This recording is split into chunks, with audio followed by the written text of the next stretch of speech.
All right, let's go to the next listener. 91.3, good evening to you. What's your name?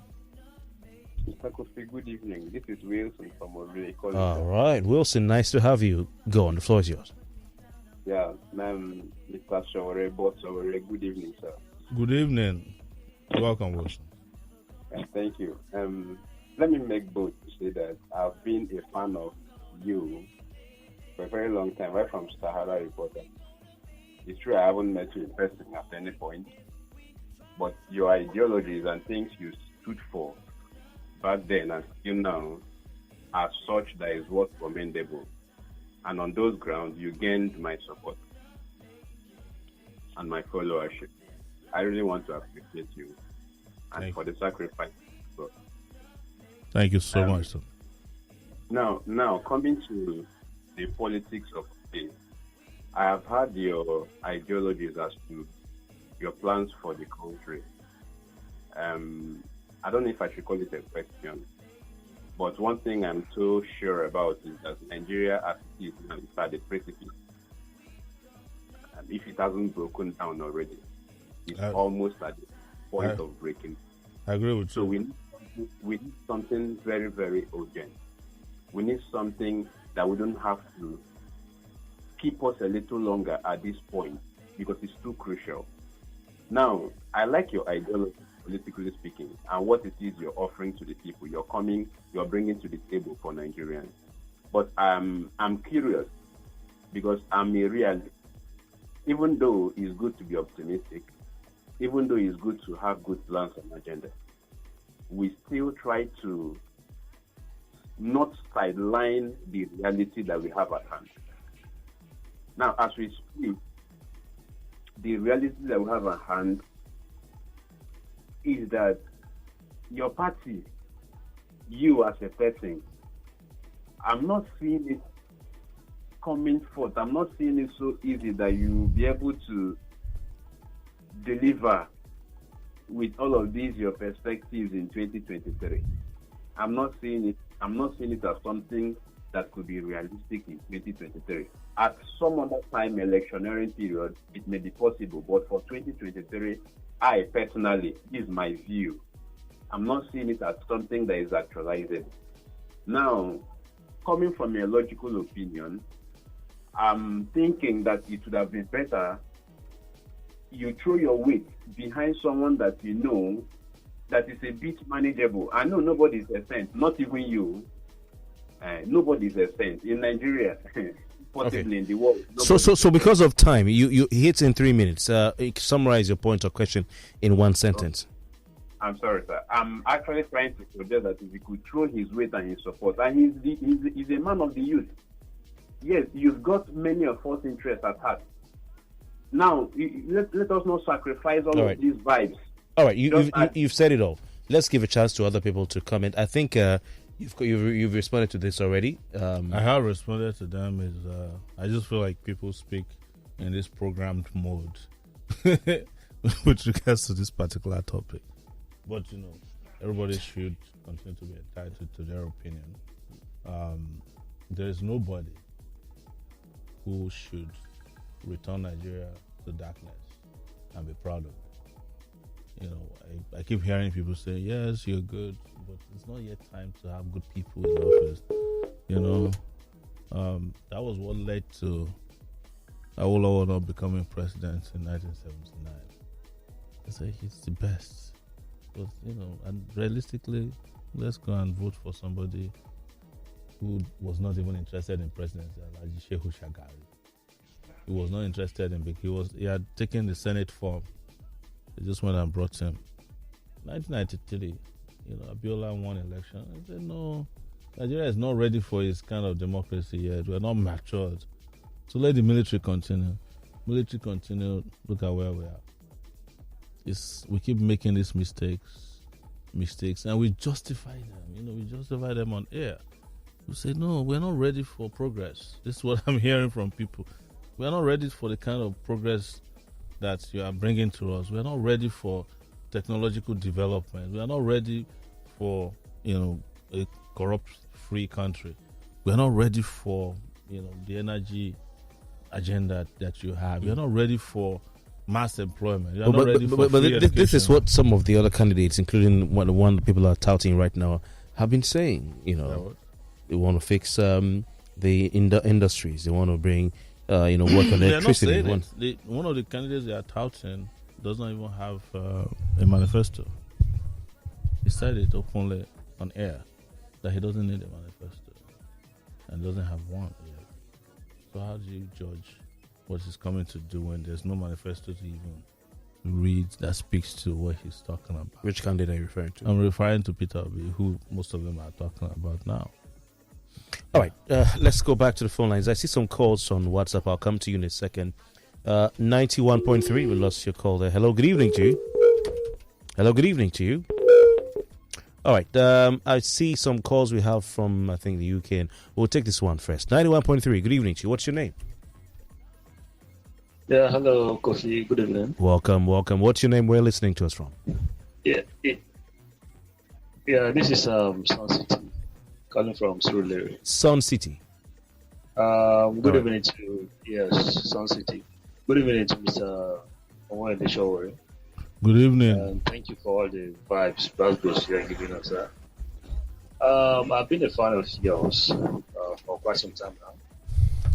But you see, from what you are telling me right now, they say talk is cheap, kind of. I've never seen you, handle a very vital position in the country. Like, let's say maybe a chairman of a local government, a governor of a state or something. For me to, measure you up to some of these things you've been saying.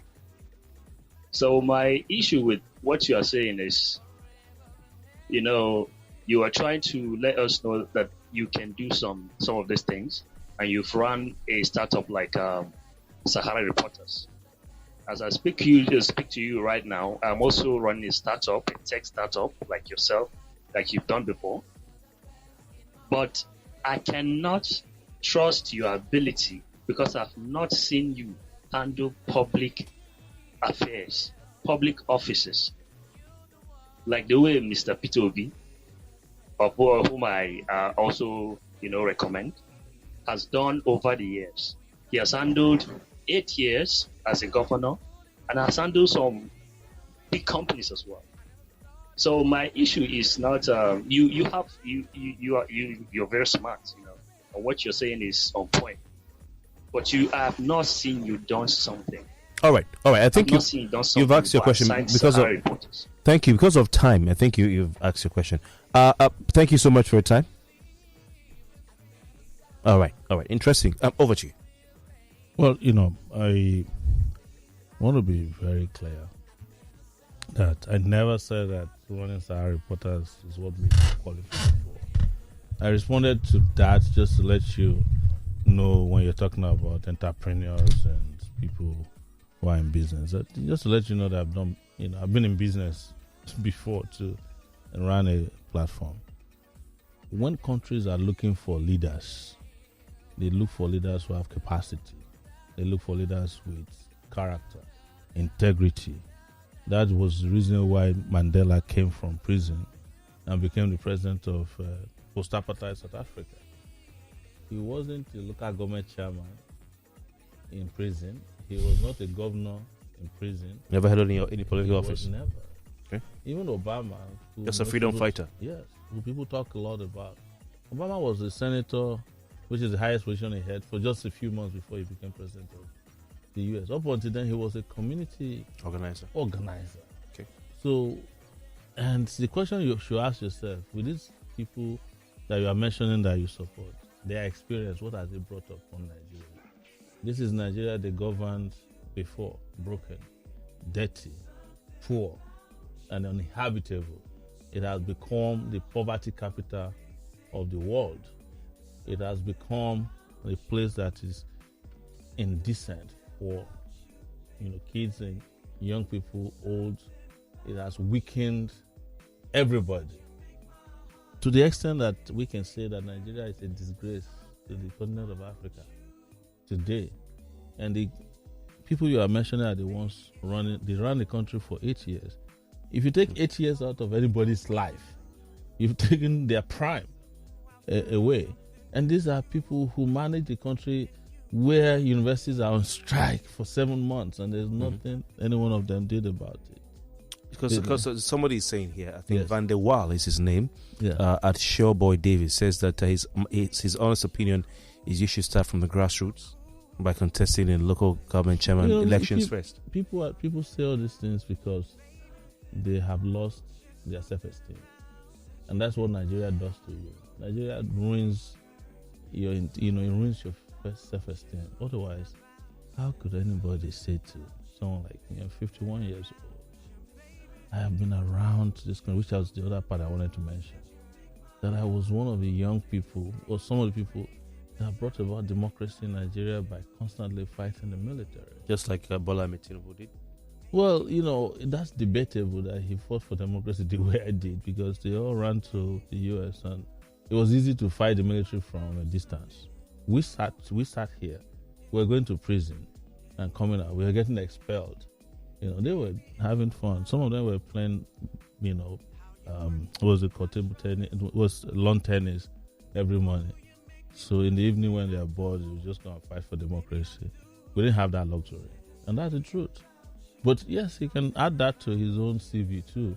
So why is it such a big deal that he said he fought for democracy? Because democracy was important. But even Kenyamo, when he was tweeting one day, he said of all the presidential candidates, he claimed Bola Tinubu fought for democracy. He said the only person else is Sowore, because I was a student leader in my days and we confronted.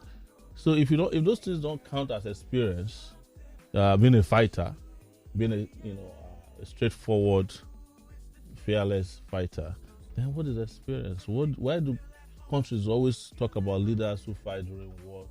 They talk about wartime leaders, and they talk a lot about them. I know that they have been fixing Lagos-Ibadan Express Highway since 1987 when I first arrived in Lagos. They're still working on it. They're still working on it. It's a problem. So my standard for governance is, and that's why I don't blame our people. So I'm very careful not to offend anybody. All right. Because if you've never been in places where things work, it'll be difficult for you to understand, anything. You see, do you know that in this country people still praise governors for paying salaries? Oh yeah, for building roads. I was like, okay, if they don't pay salaries, what are they supposed to do? They praise them for building roads.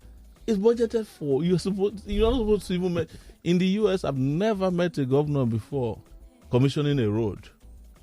I don't know if it happens in some part. Maybe it's the part I don't.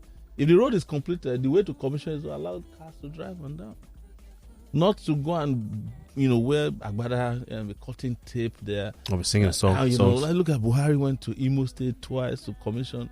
The first time they said he went to commission some uncompleted roads, he went back again, commissioned more uncompleted projects.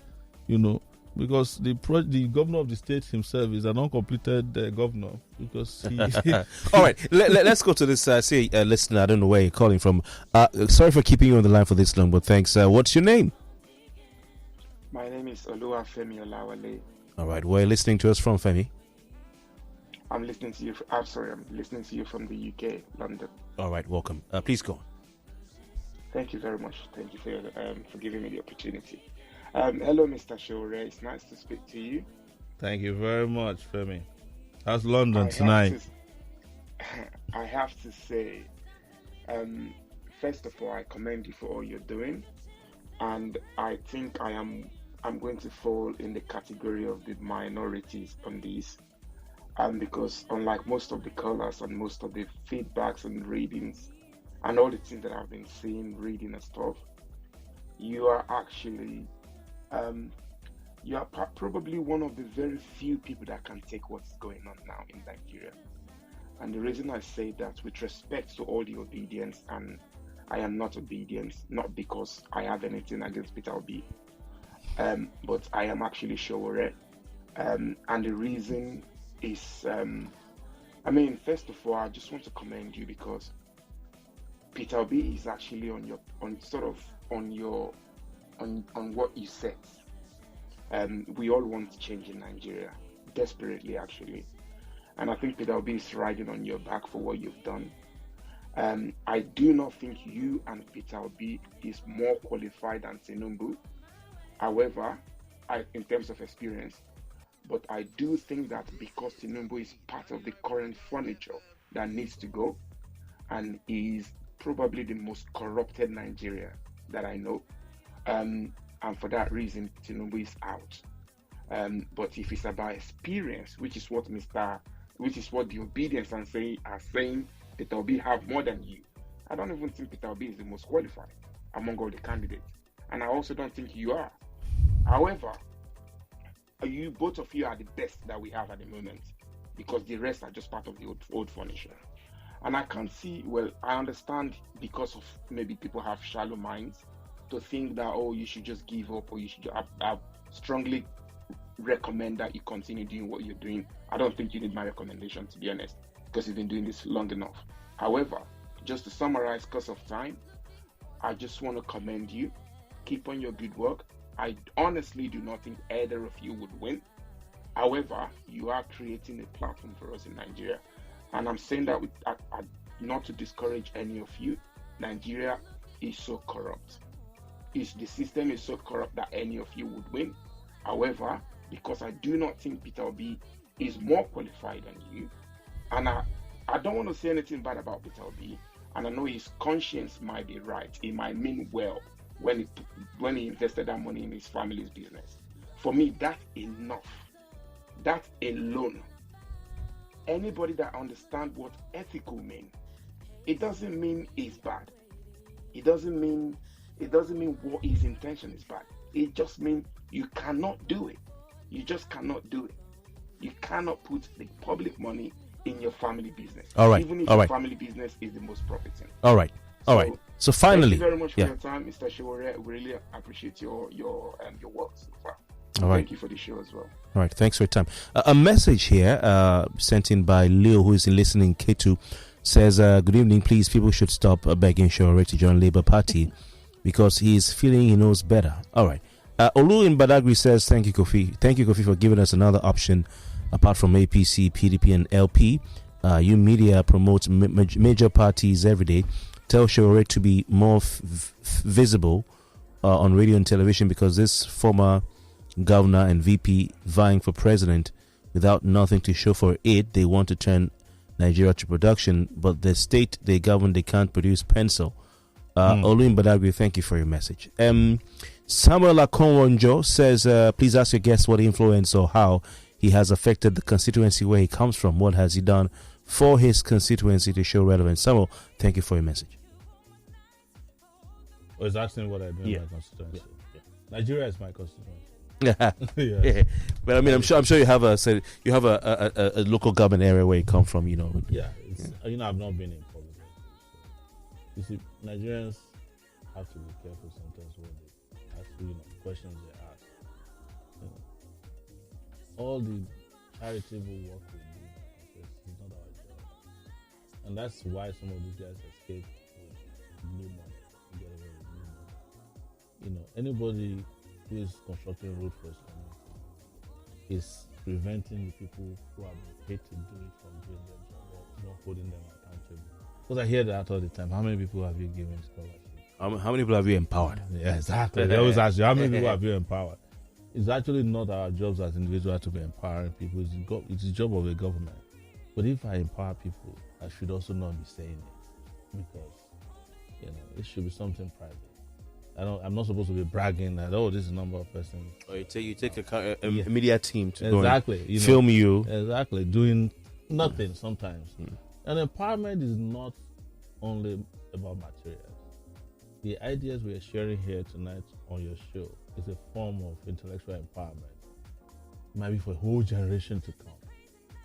I did not get scholarship from Martin Luther King or Malcolm X. I've never met them before. But things they said, years ago, that the reason why some of us, get fuel to do what we do, resist oppression. That's a form of empowerment. The people who invented some of the tools we use today, we don't know them. But they did it and they put it out there. And it's empowering us to do things faster and better. That's a form of empowerment, even when we pay for them. So empowerment is not only doing giveaways. All right, we have a Catherine on the line. Catherine, good evening to you. Where are you listening to us from tonight? Good evening, Kofi. Welcome. Good evening, sir. Good evening, Catherine. Thank you. A nice topic. I actually listened to everything you said. You made a lot of points. But I just have one question for you, which is, what do we have to look out for in our next president? Like, what qualifies someone to say, I'm not counting you out? Do you understand? So what do you have to tell us that this is what you should look out for you to actually say, yeah, this person is the person you are going to cast your vote for? Do you understand? So if you are a father in your home, as a father in your home, or if you are a son as a son in your home, what advice are you going to advise your family member and say, even if I'm not there, this is what you should look out for? It doesn't matter who is involved, but this is actually what you should look out for to say, yes, this person is actually worth casting your vote for. All right. Because the reason why I'm asking this question, because remember, this thing coming up as a president candidate is not a family business. This is a person, a soul. He's going to save millions of people. So what do we have to look out for to actually go and do that and say, this is the person that have all it takes to save Nigeria? All right. Thank you, Catherine. Indeed, it's not a campaign period, so he's just sharing his ideas and thoughts with us. But, Catherine has put it very well. This is the next question we're going to go to. What kind of candidate do Nigerians need? Well, Nigerians need a candidate that is a departure from the past. That's the way to step forward in this case.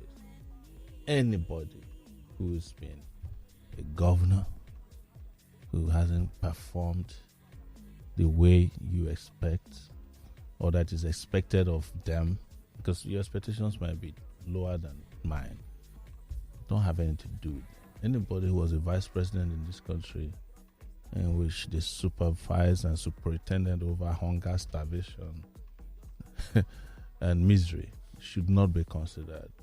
Anybody who has been part of any of the political parties, the one that bought darkness for 16 billion, darkness we are enjoying now. It's an interesting way you put it. Yes, the one that brought darkness for over 16 years after paying $16 billion. Anybody who's in part of that political party should not be considered. The ones that brought Boko Haram, banditry, kidnapping, the ones that turned Nigeria into the poverty capital of the world, anybody from that party should not be considered. You should have a clean break from the past. The past is so much of a burden. If you have anything to do with it, you would never make the progress that you need. Except you want to engage in what we call circumlocution.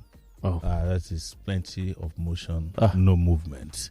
That's why you should consider any of these things. So look for a person with impeccable record. People who have competence, people who can communicate with you, because communication is also very important for leadership. People who can hire decent hands. People who have no emotional baggages. People who have no tendencies for tribalism, nepotism. Who have no alliances to service. No alliances with godfathers. Or favors to service. Yes. People who have no relationship with any of the former presidents. But some would argue that this clean break from the past idea is going to be difficult for anyone to on their own win an election in this country at any level. Elections without reaching out. No, elections are. You see, most of the people we are talking about, the godfathers, they have only one vote. You also have, it's one man, one vote. We have elevated them to this particular position or pedestal that they have ruined our ability to even determine our own fate. And that is what I'm asking people to break away from. I'll give an example. Yes. Everybody is cutting here some Wike. Even third force parties are going to his house on Ada George Road in Port Harcourt. Yeah. To court him, meeting with him in London to court him. And the idea, even in his party where Atiku Abubakar has won the primary, the ticket, and can just go ahead and do his thing, he still is courting him because people feel you need some of these politicians who have a large grassroots following, to key into you. People are following Wike because Wike has got money. we reverse money to, Wike is donatus. He donates to people as he likes. That's the reason they are cutting him. Otherwise, Wike is not anybody per se. Wike is just, he's got a deep pocket that he gives. If you ask any politician about Wike, the thing they'll tell you is that if you need money to run your election, go and collect your own from Wike. It used to be Akpabio when he was governor of Akwa Ibom. And before that, it used to be Odili, also in Rivers, before Akpabio came. So that's why they're cutting them. It's not as if, Akpabio could not win senatorial primaries until they got a court order like yesterday or today. Because they're not as popular as you think. They're not as powerful as you think.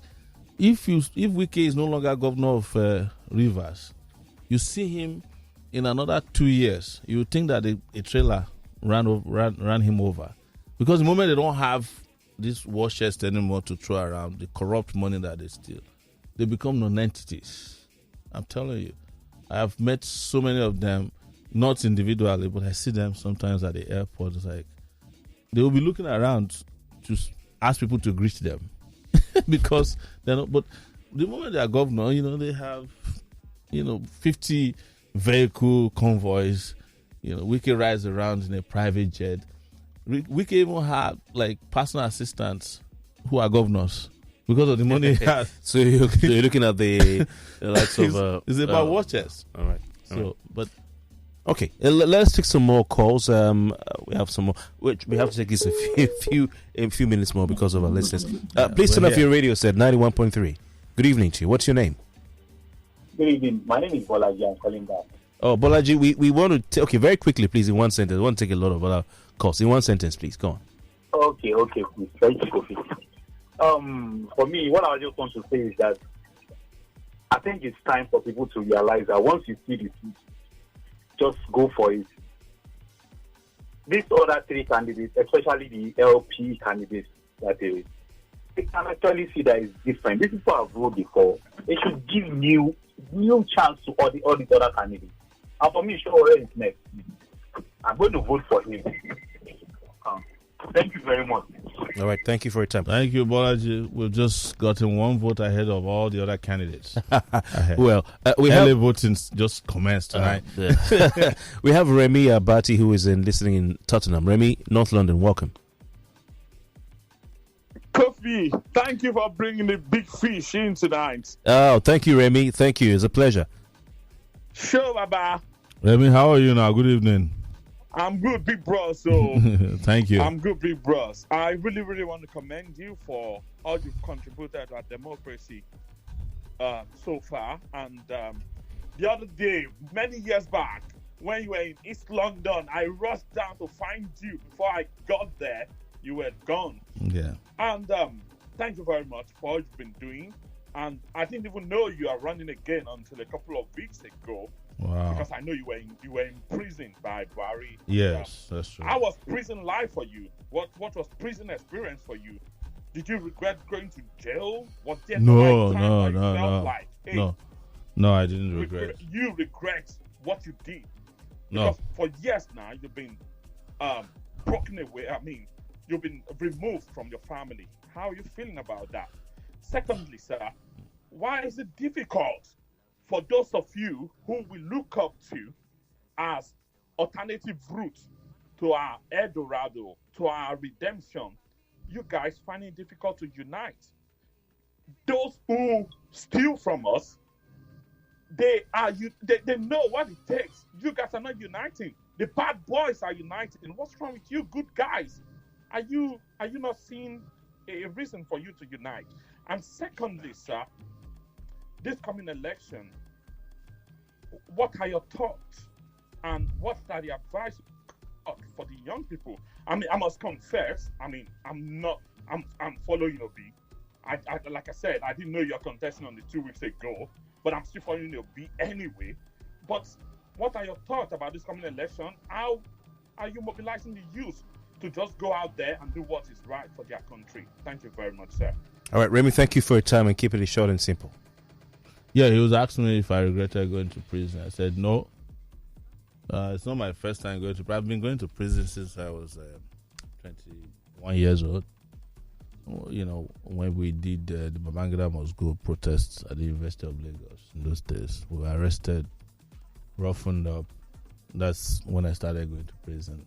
Before I left Nigeria in 1999 to go to the US, I'd been in prison and out of, I would say detention, because it's a mix.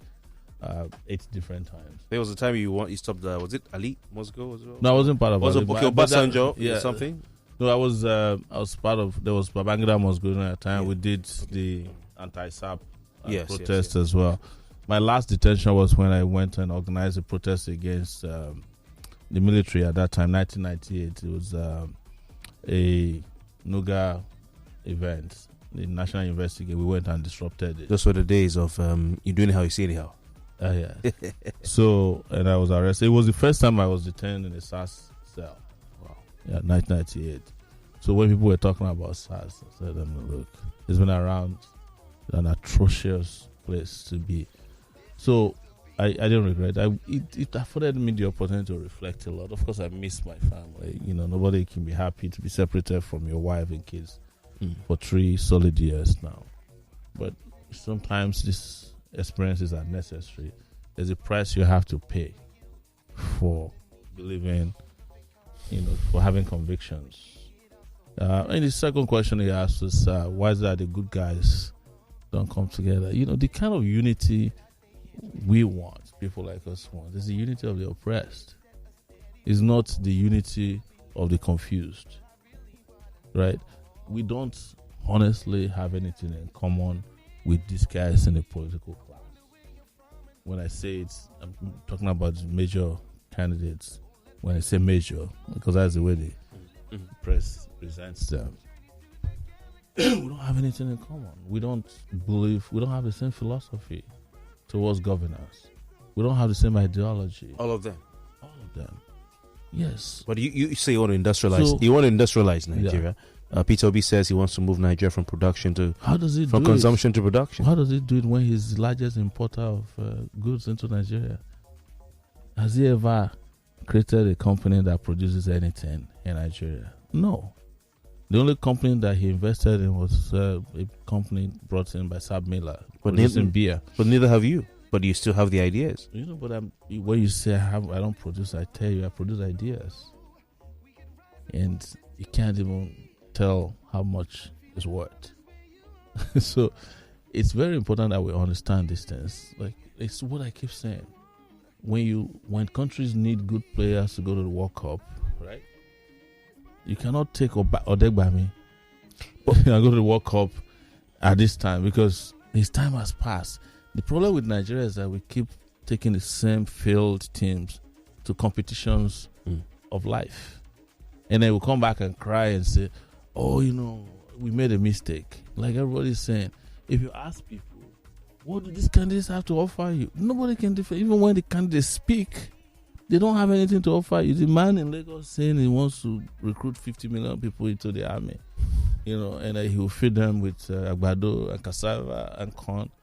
These are like ideas that makes no sense. But people feel the LP Atiku man has wants to sell. He wants to sell, the NNPC to his friends. He mentioned it. They've already sold Nigeria to themselves and their friends.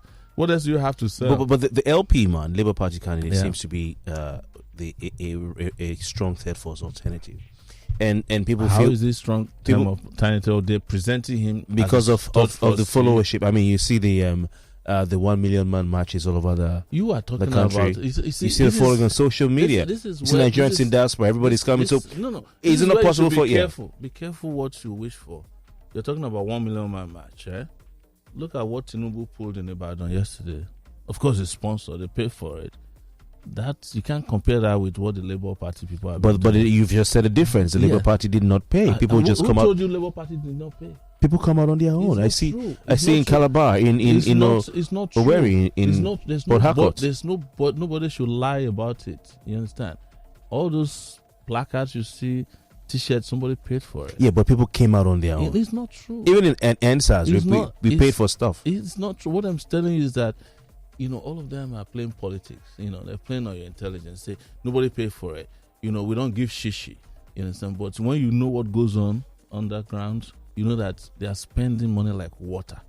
I'm telling you this. That's why they can't present their expenditure in public. Do you publish your expenditure? Yes, I did. I do. I just published one yesterday. I published, no matter how little I take from the public, I publish my expenditure, the income, the revenue, and because it's public trust. You can't afford to abuse it. I'm raising funds through crowdfunding. I put it out there. This is how much we make. And because you're asking the public. So many of the ideas, by the way, that they're using, and they came from me. This idea of diaspora speaking, I did all the way to Australia in 2018. I was in Australia, 4 cities, 5 cities in Canada, over 7 cities in the US. I went to South Africa. I had rooms, I went to the UK. I went to Germany. So that's what Remy is Italy. talking about. You understand? We had rooms filled up with Nigerians who spoke all over the country. I traveled to 35 states in Nigeria. Some of them you can't even go near those places today. So even the idea of Take Back Nigeria, it was a rebranding of Take It Back, which you know already. But I'm glad that I have ideas that can be taken. That's why I'm telling you that I sell ideas, but I don't get paid for it. That people can take and use to empower themselves. That's real empowerment. Nobody should take that away from where we're coming from. But what I disagree with is to package ideas and persons and characters that are part of the old failed system. And you say it boldly, with your chest, that, this person is different from them. He's not different from them. If you're in PDP, you're not different from PDP. If you're in APC, you can't just wake up and walk away from them. But presenting yourself as a different. Some will argue this is an opportunity that Nigeria has never had before to push at least the big two out and to have something different. You can't push the big two out with, one of the apprentices. Why do you call him apprentice? Was Obi not Atiku's deputy in 2019? Okay, because he calls him his master. No, he was his deputy. He was his vice. Yeah. So they're kneeling down for themselves even in public. He's his master. So they're kneeling down at the NBA conference. If someone says if you say to somebody that he's your master, that means you're an apprentice. All right, we have Tade who's been waiting on the line for some time. Tade, welcome. Take it away. Where are you listening to us from? How are you doing, Kofi? Very well, thank you. And you? Mr. Omoyele, how are you doing, sir? Very good. How are you this night? I'm still contemplating on who I will vote, either you or Kwakwanso. Why would you want to go vote for Kwakwanso? I'm not trading you now. I say I'm still contemplating. Kwakwanso that has the highest number of out-of-school kids as governor. Why would you want to vote for him? Let's take your question, bro. Let's take your question. Yeah, my question is this. Why don't you think someone like you can rise through the ranks of the existing system and get up there and change the system? Because starting from zero like you did, like I know how you started. I mean, Shem Kuti always sing praises of you, and I listen to him very well. He's a brother man to me. So now, how do you think you can resolve that without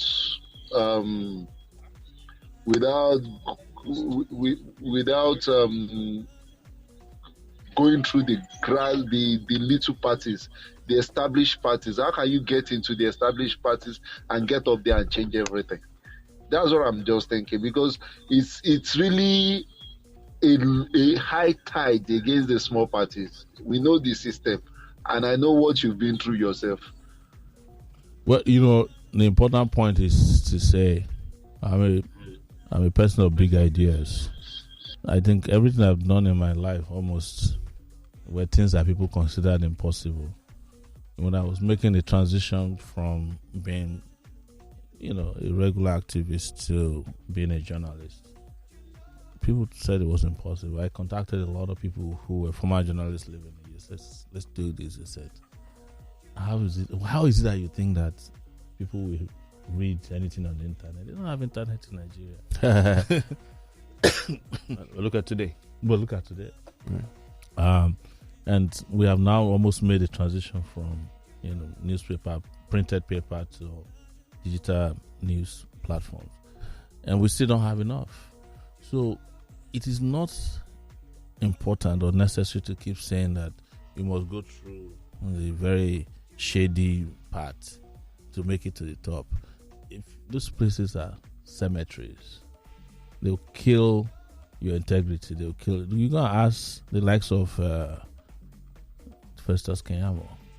You know, You had to go there. yeah, it's my friends. One time, your sort of activist or advocate colleague. Yes, Comrade. he was even my lawyer. He was handling some cases for me before he joined government.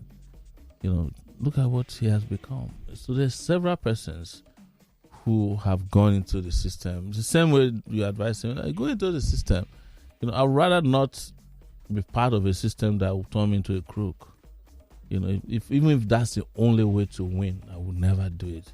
Because that's how we got to where we are today. It's like, people, you know, why don't you go and join them? You know, do the wuru very small, make it, and then you look at me later on and say, oh my God, is it not the Sowore that used to abuse everybody? Because if you eat from that table, you can't. You don't have to observe table manners. You can't be eating and talking at the same time. All right. We have a next listener on the line. 91.3. Good evening to you. What's your name? Yeah. Good evening. This is Femi from Germany. All right, Femi. Danke. Thanks for joining us. Please go on. Oh, okay. So, yeah, my point is this. I first want to address these people that they are in abroad and they are supporting our politicians back home. These bad guys back home. Those are the number one evil. I can call them evil. Because if you live under a system that is working in abroad, in Germany, in France, in UK, and you are supporting somebody like Tinubu, you're supporting all these bad guys, Atiku, you are number one evil. You don't want your people to see the light. Those are the number one evil. But number two, my own thing for Sowore is, please, Omoyele Sowore, please keep telling Nigerians that if they keep voting for their oppressors, if they keep voting for these guys, all of them, they will chop breakfast. There is no two ways about it. It's either you go with the light or you go with the darkness. They see the light, but I don't know why they are avoiding it. So that's my own point. I don't want to go too much. All right. So thank you. Thank you very much for your time. I appreciate you calling in. We have more calls coming through. 91.3. Please turn off your radio set. Yeah, turn off your radio set, please. What's your name? Francis calling. Good evening. Good evening. Yeah, Francis, where are you listening to us from, please? Lagos Ibadan Express. Okay. All right. Sorry, please go on. Still on that construction. Good evening. Good evening, brother. How are you, sir? Yeah. I just appreciate your efforts and equally want to remind you some of your comments in 2015 during the time of. Yeah, you have to turn your radio set off, and we're going to get there. All right, have you done that, please? Yes, go on. Okay. Since Mr. Sowore, I can equally recall what you said during the time you want to bring in this same Buhari that later jailed you. So I listened to you in one radio station when you were running down the government of Jonathan there. You even called Okoji Iweala a secretary in the World Bank or something like that. As if she was a secretary. As if she's not even qualified to handle that thing. So it has been in your blood to running down people. But that is not how to play politics. It's not how to play politics with Sowore. So what's your point about she joined the World Bank as a secretary? That's true. Have you done your research? She joined the World Bank as a secretary. That's true. That's what you said. No, that's the truth. You were praising this same Buhari that later jailed. If you cannot detach yourself from Buhari, that's false. What betrayed Nigeria? That's false. That's false. Through Sahara Reporters I can tell you. Can you listen to me, please, for a second? Can you listen for a second? I can tell you categorically that you never listen to me on a radio show in 2015 because I was never on any radio show in Nigeria in 2015. Never.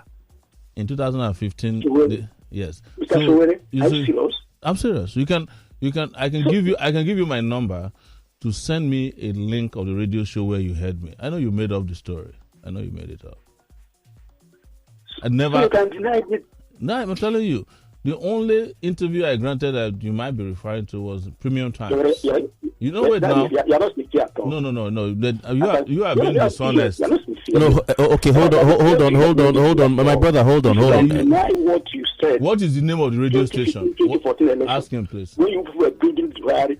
No, hello, sir. My brother, you know that he's taking your question, answering. So just hear him and then you can ask. Yeah. Can you recall the radio station where you heard me, President Buhari? Can you name it? You know, just like so many radio stations. Then I follow Nigeria Info, I follow many other posts. It's not true. I've never been to. I came to Nigeria Info for the first time in 2018. Because you were just a secretary. Hello, sir. Hello. Okay, can he answer you? Yeah, bro, calm down. Take it easy. I think it's a nice opportunity you have to ask him these questions directly. So let him answer you. You said you heard him on the radio show. So he's asking you which, and you say you were listening to Nigerian for another station. Now, I've never been to Nigerian for until 2018 when I was running for election. I didn't even know that the station was called Nigerian Info.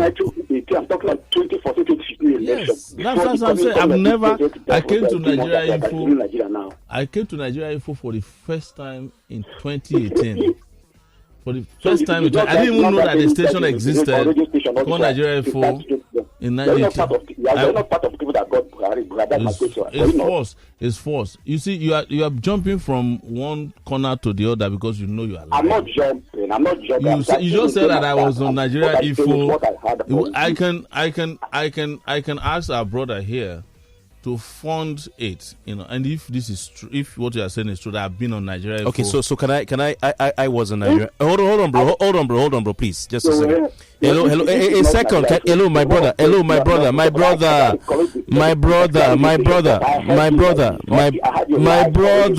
Please, can we answer you once here? I must confess, okay, I was on the aforementioned station for 9 years. 9 years. Before I left in 2020, April 10, 2020 was my last day on Nigerian Info. Sowore, who you're seeing here, came to Nigerian Info in 2018. In fact, before you sat down, he sat down in the studio. I'm being honest, so I told him that I missed having an interview with him in 2018 because he had to catch a flight. So I'm just being honest. But maybe it's another station. But he is saying that he was not a candidate in 2015. So, because you see, the thing is, I have this same question you have. I have it in front of me to ask. So you can see it right here, Yeah, I have the same question. I'm not defending him. It's the same question I wanted to ask him. That's why I said you've gone ahead of, which is good. Now, hold on, sir. You asked him a very important question, which I want him to answer. Bro, sorry. 1 second. You asked him a very... Hold on. Sorry, please. You asked him a very important question, which I want him to answer. You've said that why was he also speaking against Ngozi Okonjo-Iweala then, some years ago, all right, and then saying that she was an ordinary secretary. So I want you to answer that. Bro, listen to him. Let's just have him answer. I don't know what he's referring to. Apparently, as you can hear from him, he was just making up all the stories as he was talking. And now he has left. Did you at any point refer to Okonjo-Iweala as a secretary? Well, I would probably, if anything happened, it was that I said that she started at the World Bank as a secretary, which is true. Okay. And that she was not an economist. I've confronted her before with it, and she agrees that she was never an economist at the World Bank. She started as a secretary. Really? Yeah. Yes, she's not an economist. There are people in the World Bank that are economists. Okonjo-Iweala is not. You can go and Google her history. My issue started with her when she came to Nigeria under Obasanjo and was receiving dollar salary. People have forgotten that. So we're in the diaspora and I would say that's wrong. How do you go to a country and you're receiving, the others are receiving naira? It was a big controversy at that time. She eventually surrendered and stopped receiving the dollar salary. People forget. Yeah, people forget. I remember that episode. It was almost like you guys were the only ones fighting for the people at the time. Yeah, so it was her, and I think there's another person that was, I think it's one other guy at that time. They were collecting dollar salary. We fought against it until they stopped paying them in dollars. And she never liked me since then. You know, she even wrote a lie against me in the book she wrote. That I oh, you made it to the pages of her book. Of her book. She wrote about me in her book that I call her not to accept the position of finance minister the second time. She claimed that I called her and Donald Duke called her, which is a lie. The only time I called her was over the dollar salary. That's the only time I called her. What did you call to tell her? I was calling her to say, why are you collecting dollar salary? She got upset. She's very temperamental, at least towards me. She said, why are you calling me? Why are you calling me from a phone that is meant for my family? I was like, madam, how do I know that the phone is meant for your family? I'm looking for your number to interview you about something. Somebody give me your number. And I'm calling you with the number. She just was going on and on over the fact that I call her on a number that is meant for our kids. And she was making up a story that I'm trying to endanger her life. I was like, you're a government official in Nigeria, you have police, how does a phone call endanger your life? So that people understand my relationship with her. And she so upset that she had to put a story about me in her book in which it was totally false. The same thing this brother is making up story that I was supporting Buhari. But people, because I have this question here. That I talked down Jonathan's regime. Yeah. Yes, I was opposed to Jonathan because of the corruption, massive corruption that was going on. It covers Jonathan very well, robustly, and there's nothing that I wrote about him that is not true. That even didn't come to pass in those times. So, but Nigerians are very interesting people. They will ask you to apologize to a thief. I wouldn't be surprised if after Buhari leaves, they'll be asking those of us who are opposed to the Buhari regime to be apologizing. But can you understand the people feel you brought Buhari to power because yourself? It's no longer Obama. Yourself and then your media outfit paved the way for him. It's not by going after Jonathan and exposing Jonathan. So how was it that I was unable to bring myself to power in 2019 if I was so powerful? If you ask some of the people who are making those allegations, they say they didn't even know who I was until 2018. Are you getting my point? How can you say that one person brought somebody to power? Buhari had been getting 12 million votes 3 different times before he became president. So I was the one who was making those votes available. The people that vote for him in the north, they don't even read websites. They listen to radio. So the people that brought Buhari to power, the article, they have never denied it. They gave him money. Emilokon, that one even confessed. He said it openly. And the other people who are now, some of them were in PDP then, some of them are now in APC, some of them have gone back to PDP.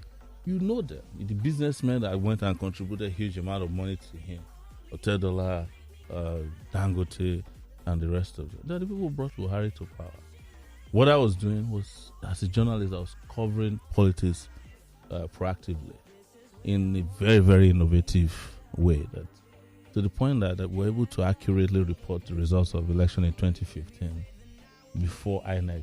That's why some people felt you were supporting the APC. The point to make is that anybody takes advantage of what media people do to advance them. That's what media is out there. You report, and anybody can take your report. My reports have been taken before to prosecute people. Doesn't mean that I work with the EFCC. No. My reports were used in prosecuting a Bori in London. Doesn't mean that I work with the UK government. No. I do my job and I go to sleep. Anybody can take my content and use it in ways that advance their cause. Jonathan once said, and this is on record, you can Google it, that when his younger brother died, he found out on Sahara Reporters. I was like, wow, so you read Sahara Reporters? Yeah. Wow. So that's how powerful Sahara was and still is. Everybody uses Sahara. Some people swear by Sahara Reporters, to advance their interests, including PDP people. They take Sahara Reporters content now and use it against the APC. So you are going to accuse me of bringing the next president to power, who I hopefully will be myself. That time I will admit that I brought myself to power, all right, using Sahara Reporters.